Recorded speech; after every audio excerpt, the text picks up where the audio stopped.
आइए सुनते हैं आज की कहानी बदल रहा है सब कुछ। हमारे पहुंचने के कुछ ही देर बाद छोटू कमरे में आ धमका। रजनी से कहने लगा, दीदी अब तो मैं आपको और जीजाजी को पहचान गया हूँ। घर वालों से आपके आने का पता तो चल गया। ये न बताते तो मैं अनुमान से पता लगा लेता। आखिर एक परिवार में जन्मी लड़कियों और लड़कों की शक्ल में कुछ तो समानता होती ही है। कंचन दीदी और आपकी शक्ल में बहुत कम अंतर है ना। फिर जीजाजी आपके साथ हैं तो पहचानने में कोई दिक्कत नहीं।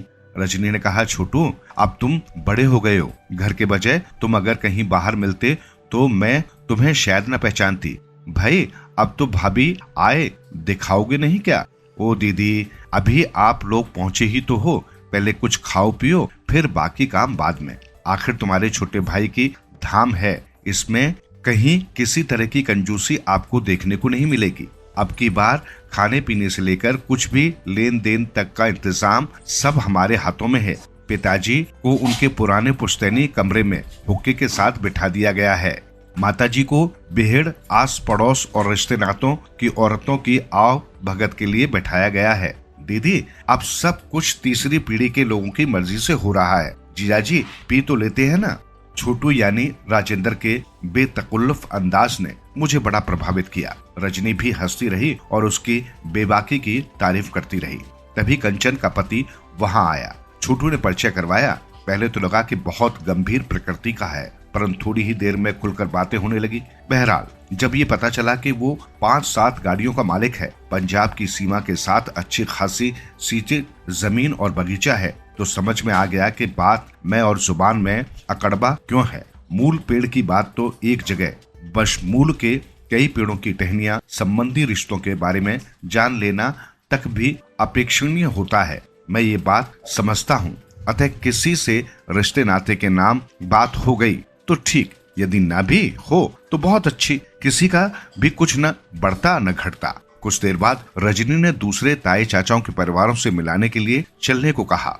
दूसरे कमरे में पहुंचकर चाचा जी से जब रजनी ने पूछा कि भाई जी नहीं आए, तो उन्होंने बताया कि वो सब परिवार आए थे, घर में काम होने से चले गए हैं, शाम को फिर आएंगे। परंतु रमेश के माता पिता और गणेश का परिवार विवाह में नहीं आया।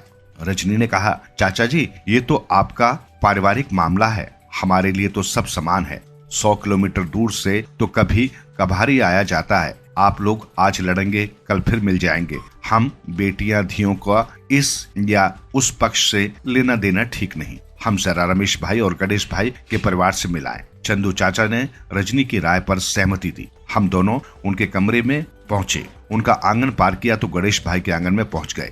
गणेश भाई सामने तो नहीं थे, पर लक्ष्मी भाभी बरामदे में ही थी। रजनी ने आगे बढ़कर लक्ष्मी भाभी को आवेश के साथ अपनी बाहों में भर लिया। दोनों के गले भर आए। गिले शिकवे प्रकट किए गए। कभी कोई पत्र नहीं लिखते, कभी ऊपर के घर में आते हैं, न कभी आने के बारे में बताते हैं, न जाने के। लक्ष्मी भाभी ने कहा, देई जी चलो अंदर कमरे में बातें करें। अभी वे बैठे ही थे कि गणेश भाई आ गए। बातचीत विवाह में शामिल न होने के कारणों पर केंद्रित हो गई। चंदू चाचा ने एक बार तो वो आम का बड़ा पेड़ कटवा दिया।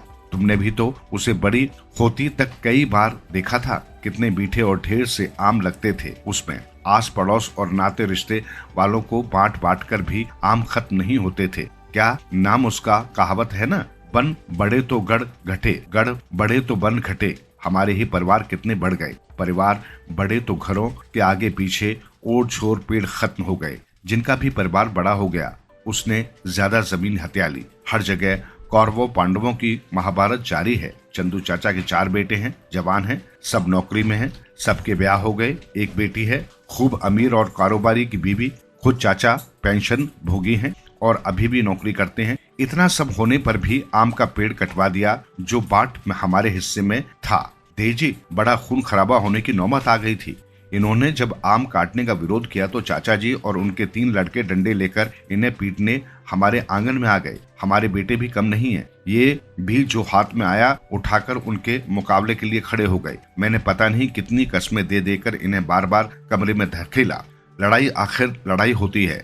जुनून में आदमी क्या क्या कर बैठता है। अपने बच्चों से तो मोह होता ही है, पर नीनू छोटू व दूसरे भी तो हमारे बच्चों जैसे हैं। देवर तो रिश्ते में हैं, पर देजी जब ये लोग हुमुर हुमुर कर आने लगे और बोलने लगे आज तो जान लेकर ही छोड़ेंगे, तभी झगड़ा खत्म होगा। और चाचा जी ने तो अपने बेटों को जैसे शिकार पर कुत्ते छोड़े जाते हैं वैसे ही शाबाशी दे देकर अपने नकली दांतों को जबड़ों में दबा दबा कर उकसा रहे थे।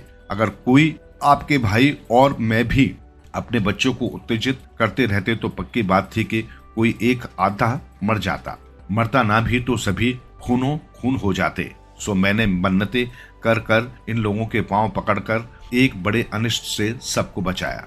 भाभी की बात के साथ ही फुसफुस के अंदाज में बात करने वाले भाई ने कहा, रजनी, हाथ पैर से लड़ना या लाठी डंडा उठाकर एक दूसरे का सिर फोड़ना बुरी बात है। हमारा ऐसा स्वभाव रहा ही नहीं। पिताजी जब तक रहे एक या दूसरे चाचा किसी दूसरे ने कभी पेड़ की एक टहनी तो तोड़ी नहीं, कभी ऊंची आवाज में बात तक नहीं की।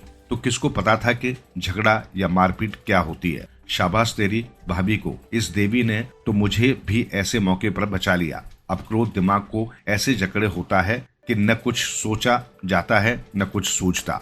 स्वभाव में अदृश्य बदलाव आ जाता है। पर हमने सब्र कर लिया और इंसाफ हासिल करने के लिए मुकदमा कर दिया।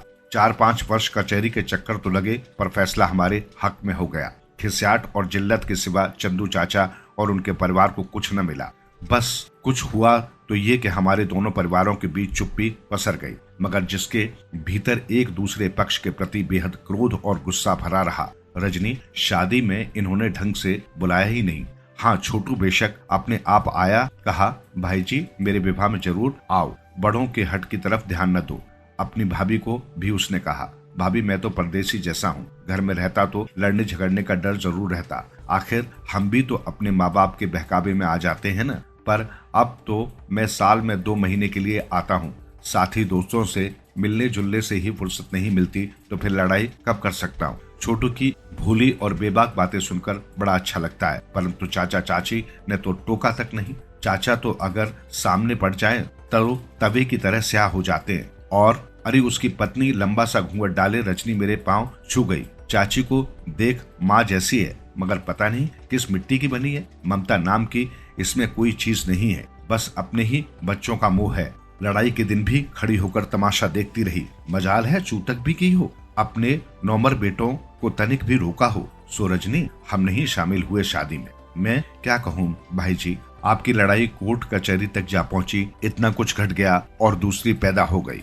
हमारे बुजुर्ग लड़ते तो थे मगर मारपीट और कोर्ट कचहरी तक नहीं पहुंचते थे। एक दूसरे के अच्छे बुरे के समय आने जे कभी नहीं चूकते थे। आप लोगों की मर्जी है बाबा, हम तो बुलाता है कोई तो आ जाते हैं, बहाने से सबसे मिलने का मौका मिल जाता है। कुछ समय तक तो मायके में बिताए गए इस जमाने में लौट जाती हूँ। अतीत की यादों में सजोए रखना और उसको याद करने का अवसर मिलने पर दोबारा जीना बड़ा ही अच्छा लगता है। इसलिए भाई जी, हम तो सबसे मिलते हैं, सबके पास बैठते हैं, बातें करते हैं, हमारे लिए सब बराबर है। वो तो ठीक है रजनी, आप लोगों का कहना भी ठीक है, उसके मुताबिक चलना भी ठीक है। पर मुन्नी, साथ रहने वाले लोगों में समय समय पर राग द्वेष गुस्सा नाराजगी सब चलते रहते हैं। अपने अपने अस्तित्व के लिए, अपने अपने हक के लिए लड़ना पड़ता है। लक्ष्मी भाभी और गणेश भाई से बातचीत करते और चाय वगैरह पीने में रजनी को घंटे से अधिक समय लग गया। घरों के आगे पीछे सांझ की छांव भरने लगी।